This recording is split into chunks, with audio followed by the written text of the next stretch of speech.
Welcome to the Fast Leader Podcast, where we explore convenient yet effective shortcuts that will help you get ahead and move forward faster by becoming a better leader. And now, here's your host, customer and employee engagement expert, and certified emotional intelligence practitioner, Jim Rimbach. Developing your company's talent and leadership pipeline can be an overwhelming task, but your burden is over. With ResultPal, you can use the power of practice to develop more leaders faster. Move onward and upward by going to resultpal.com/fast and getting a $750 performance package for free.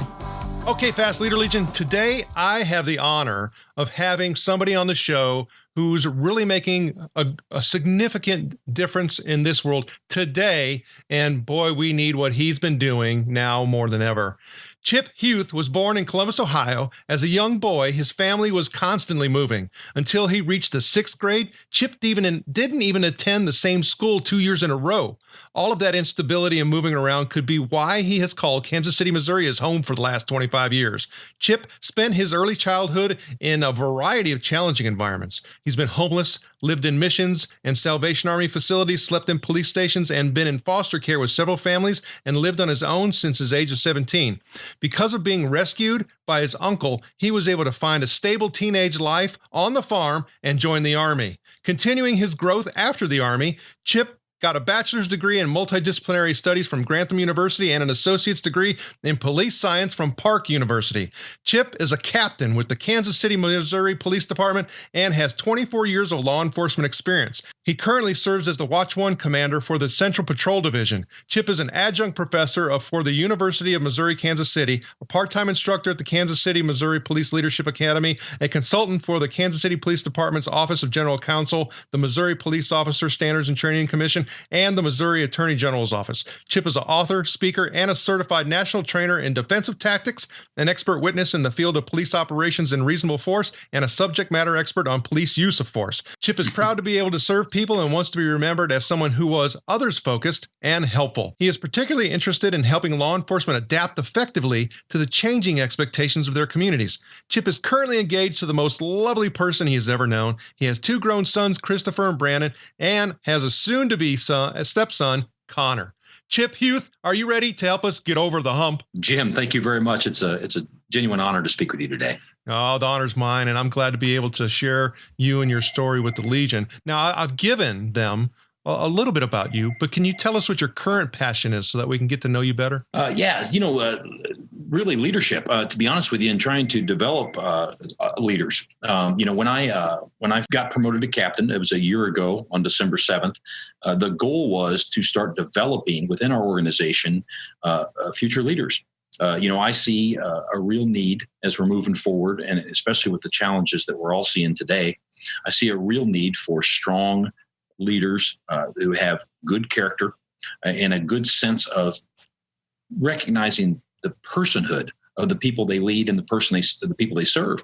And so that's been my biggest passion lately. I mean, it's a constant, opportunity to mentor, opportunity to guide, and kind of steer people through and help them navigate some of these tricky situations in contemporary policing. And I've been writing articles here and there, working on a new edition of a second edition of a book with a co-author, all geared toward this very thing. I mean, and what you say too, I mean, of course it's in context of, law enforcement and police. However, I mean, the same thing applies in organizations. Now, one of the main differences, and this is, definitely one of those things you have to navigate, is that, for you and you guys, meaning law enforcement, is that it's so public.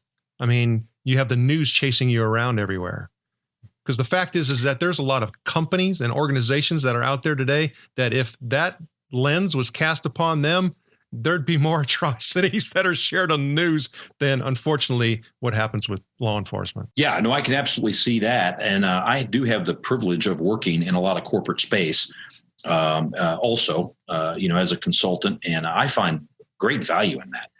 Some of the work I've done in the corporate space has really taught me a lot about leadership in our sector, in the government sector. I'm able to listen to some of these fascinating leaders that are out there in the private sector and adapt some of their strategies and technologies too. So when it comes to leadership, there's a commonality there. At the end of the day, it's about people. And regardless of if you're working in the private sector or the public sector, every bit of that involves relationships and people. Yeah, and I'm so glad you said that. And that's, yet again, one of those other, reasons I wanted to have you on the show is to make that point and to say that, we're in need of, people to lead, and it means at all ranks, right? I mean, it's not just, hey, I have the captain's bars. I mean, it's also I'm on patrol. Yeah. Well, at the end of the day, and this doesn't matter in my opinion. All this, I guess, is my opinion, but it doesn't matter whether you're, a CEO in a boardroom or a police captain or a chief or an officer on patrol. Leadership's conferred, by the people that are led. I mean, you have to literally, they have to volunteer to follow you. I mean, anyone can have rank. I mean, everyone knows who the boss is, big corner offices and bars on your shoulders and that type of thing, driving the newest cars. That stuff really, at the end of the day, the social environment of your corporation or of your company or of your department, that determines whether or not you're effective as a leader, not you and your position. So I couldn't agree more with that statement, Jim. Leadership at every level is what we need, every level. Yeah, you're right. And the whole relationship component is a foundational piece. And I had the opportunity to work with some law enforcement here not too long ago. And we were doing some activities, and a comment came back to me and they said, wow, I've known this person sitting next to me for 25 years and I never knew that about them. And I'm not saying that that's necessarily a bad thing, but sometimes we just get so caught up in what we have to do. Oftentimes we just don't take the moments to be able to see who we need to do it with or who we want to do it with, or who, if we were collaborating with, that we would get more of it done. Yeah. Well, and we can't say enough about collaboration, but in order to get to collaboration, we must first accept that the people that we're dealing with have value and that they're bringing, that they add value to what you're trying to accomplish, So like if everybody's perspective matters, then you can get to all kinds of, very interesting solutions through collaboration. But I can't collaborate with you unless I recognize your inherent worth, as a person. It's easy, and especially the more you move the ranks, it's easy to kind of retreat within yourself. You start feeling this pressure to have all the answers and to have all the best ideas. And unfortunately, look, I'm not developing any more like natural intelligence as I get promoted. I'm going to get more responsibility. I'm getting more span of control. But at the end of the day, I've got to, play with the hand that was dealt to me. And the key, and I love the word collaboration. The key is being able to inspire others to be their best selves and to jump into that mix with you. And when that starts happening, all kinds of ideas are floating around. But you can't get there without true collegiality. And that requires you to see the people around you and the people that you lead as people who count like you count. That whole value piece is so important. It reminds me of something that I experienced yesterday where somebody asked, for my assistance because of, the things that I've come to learn and what I can do as far as helping and assisting others is concerned. However, within like 15 minutes, the person who asked for my support and help talked about his own people in such a negative way that I almost wanted to just get up and walk out. I mean, I was just like, I can't help you. And unless that piece is there, there's not a whole lot to do. I mean, I am not going to essentially, bestow upon you a bigger stick. That's not what I'm interested in. And if you don't want to quit beating, then we don't have much to talk about. Well, and that's that distinction you're talking about. That's a distinction that a lot of people miss. The distinction between the way you are and what you do, and the distinction between in Arbinger language, a company that I work with, we say it's the difference between your behavior and your way of being. You're giving this guy a great behavior solution. I mean, he's asking you for behavior solutions, but he's not tending to the deeper issue. We would say there's basically generally two ways to do almost any behavior. You can do it seeing someone that you're dealing with as a person that matters, or you can do it seeing someone you're dealing with as an object. And the way you are in that behavior changes the whole tone of it. Even a compliment can become condescending when it's insincere and when it lacks authenticity. You hit on something. Well, and again, kudos to you for recognizing that, because so many people will just beat that horse trying to give those behavior strategies to folks who really can't appreciate or value what's underneath that. For a long time for me, I was a guy who I saw people as either being in my way or being helpful to me or being irrelevant. And they fit into one of those categories. And I didn't understand how that was hampering me, my ability to lead, not only professionally, but most certainly as a father. I didn't see how that was hamstringing me. And I'm telling you, when I finally encountered this language that helped me understand it in a clear way, it was life-changing. Yeah. And I think you really got a really big point is that, we often talk about, work life and personal life and professional life. And the fact is it's life. And all of that is going to either, hamstring us, or propel us. Now, I know, talking about what you've gone through in your life and what you've been able to achieve, the resilience, that overcoming your uncle and what he did, for you and your family is that there's a lot of humps we have to get over, man. And needless to say that they divine us and they will cause us to go in a totally different direction, a better direction. Sometimes not, sometimes we have to go over a couple of humps. But is there a time where you've had to get over a hump and you can share that story with us? Well, yeah, as I sit there talking, I start thinking about professional things. But really, I tell you, the biggest thing in my life from a leadership perspective, probably the biggest thing for me that always comes to mind when you ask that question, it has to do with my role as a father.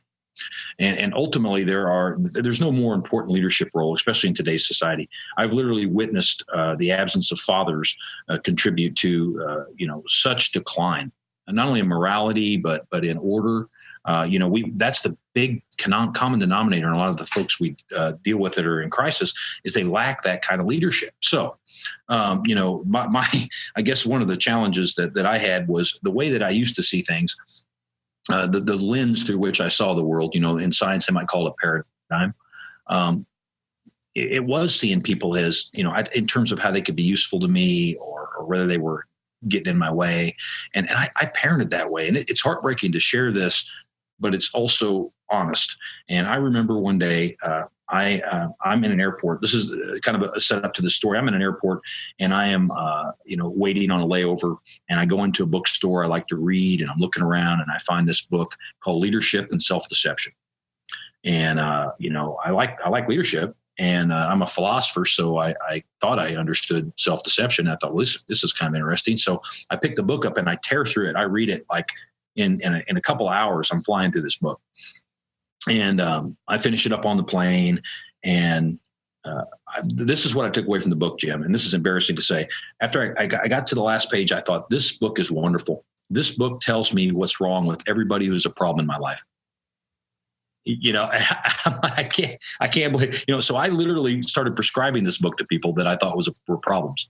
Like, well, you need to read this book. This will fix you up. That was my mindset. Right. And so, this happens, and I picked my son, Chris, up from school a couple days later, and I had just been to a tactical communications class in in-service training. And so I'm driving to get Chris. I get him in the car, and he's clearly got a problem. He wears his heart on his sleeve. He's really sad. He's down. And so what I'm going to do as a dad, right, concerned father, I'm going to practice this communication strategy on my son that I just learned, right?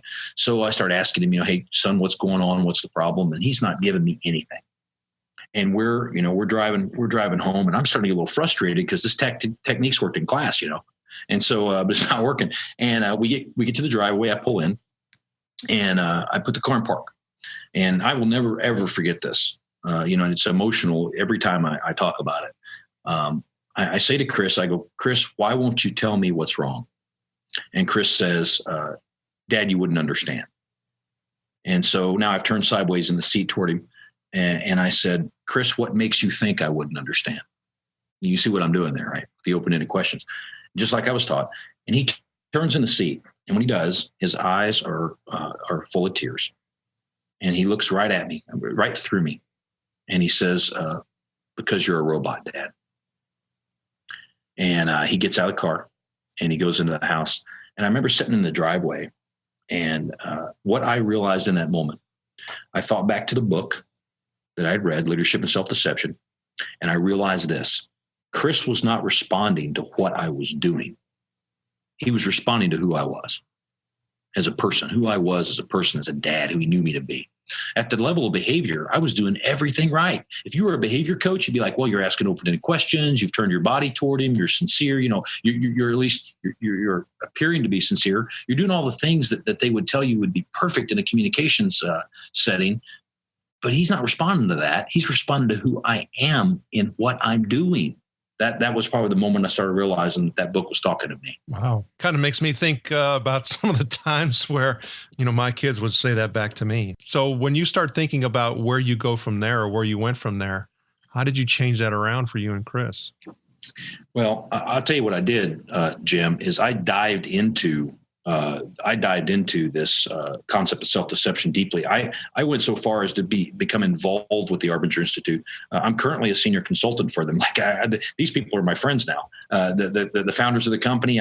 We converse. We collaborate. I'm involved in this company deeply. I say it, and I don't mean it lightly. I feel like they saved my life. I had practically destroyed 2 marriages single-handedly. I was married to a young woman when we were kids, the mother of my children. I was 19, 20 years old when we got married. And I remember, driving down the road one day and thinking, man, I really got a lemon here. This isn't working out. I can't believe this happened to such a nice guy that I've got this loser for a wife, right? And I start the process of deconstructing this relationship all around me. And we end up getting divorced. And so then I set out and I seek, again, being obviously a romantic. I'm not giving up on love. So I go looking for another wife, and I find a wife, another wonderful woman, totally opposite in every way from my first wife. And we get married, and life goes good for a little while. And the next thing you know, we're going down the same path, and we end up divorced. And sitting around thinking about this concept, the common denominator in this stuff, in both these marriages, was me. Like, these women were completely different in every possible way. And I was the common denominator, and I didn't see it. I was blind to it. And so by understanding this concept a little bit better about self-deception, it enabled me to see so many things differently. To see my role, not only professionally as a leader, but as a father, as a partner, to see it totally differently. And it was a hard lesson. I think the biggest thing that I want folks to understand is, we all, this doesn't come natural to anybody. We all struggle, and you're in and out of this box, and you're trying constantly, hopefully trying constantly to improve. It's when we become complacent and tune out and start blaming everyone around us that we, once we start, you don't truly become a loser till you start blaming people. I think I've heard that said, and I believe that. I truly do. And that's where I was at. Wow. Thanks for sharing, how you've had the opportunity to change that situation and what it's meant for you. And I mean, I would say that there's so many people that have experienced that and never come to the realization that the common denominator is them. And that's one of the reasons why when we do the Fast Leader Show, is because hopefully we'll correct that and it'll be a situation where we can get over the hump. So thanks for sharing. Now, I know, gosh, you have a lot of things going on. I mean, yes, talking about your career as a captain, and congratulations again on the promotion, and author, consultant. I mean, go on and on. I know you have another book coming out, but when you look at all the things on your plate, what are some of your goals? Well, I mean, my biggest goal, I know this sounds probably a little bit vague, but my biggest goal is to find ways to be helpful to others. I really want to, and as you said when you introduced me, and thank you for that wonderful introduction, I want to be remembered, and I want to be someone who is others focused, someone who's focused on other people.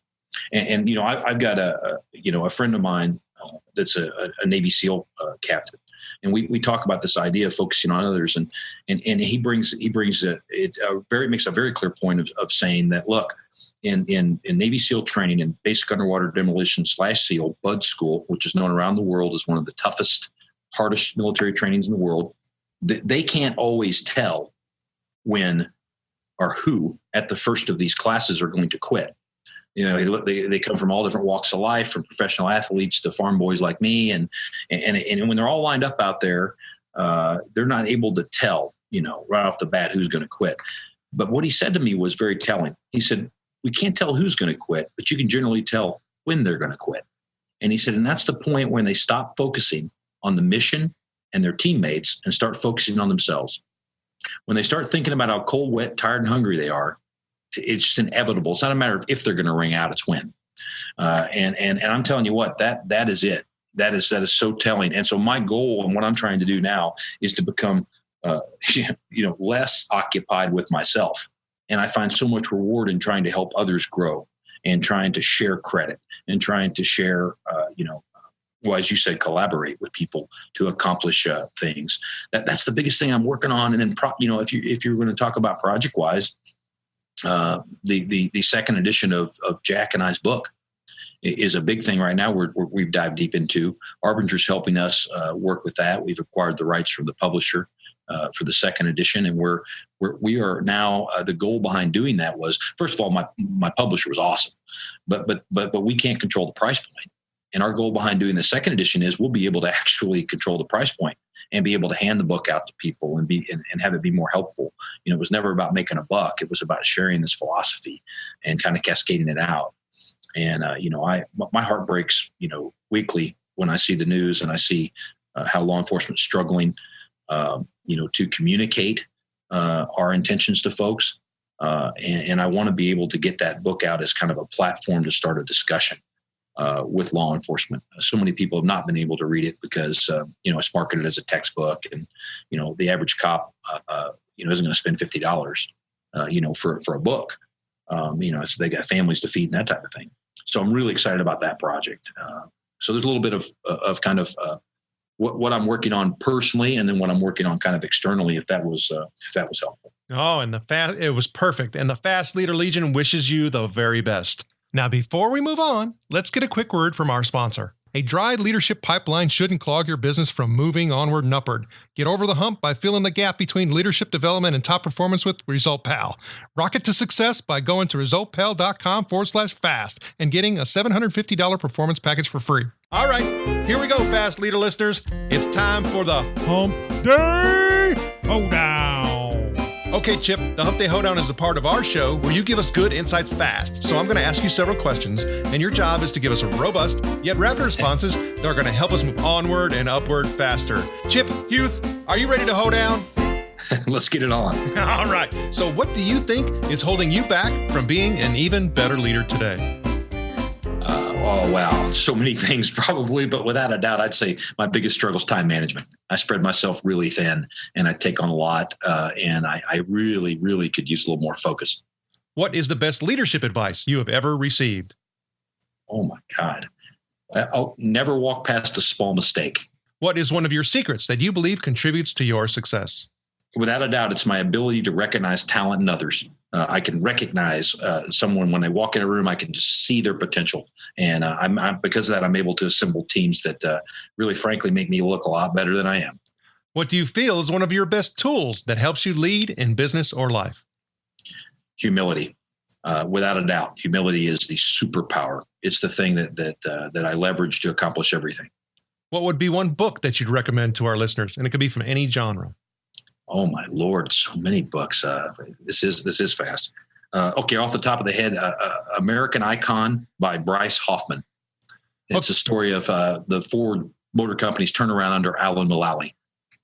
Okay, Fast Leader listeners, you can find links to that and other bonus information from today's show by going to fastleader.net/Chip Huth. All right, Chip, this is my last Hump Day Hoedown question. Imagine you were given the opportunity to go back to the age of 25, and you've been given the opportunity to take the knowledge and skills that you have now back with you, but you can't take everything. You can only take one thing. So what skill or knowledge would you take back with you, and why? Well, Jim, these are great questions. I would probably have to say the skill that's benefited me the most is the skill of listening with the intent to understand, instead of the intent to respond. That'd probably be the skill I'd take back. Chip, it was an honor to spend time with you today. Can you please share with the Fast Leader listeners how they can connect with you? Anyone can email me anytime. It really is a way to get a hold of me. My primary email is charles.huth, Huth, at kcpd.org. And that's just for the best way to get a hold of me. And I return every single email, even if it takes a week or two. Anyone that emails me, I'm always available to be helpful. And so that's probably, again, the best way. I'm here in Kansas City, Missouri, with the PD as the Watch 1 commander for the entire downtown area. If you're at Kansas City and you flag down any police officer and say, hey, do you know Chip? They're probably going to know who you're talking about. That's another good way to get hold. Chip Huth, thank you for sharing your knowledge and wisdom. The Fast Leader Legion honors you and thanks you for helping us get over the hump. Woo-hoo!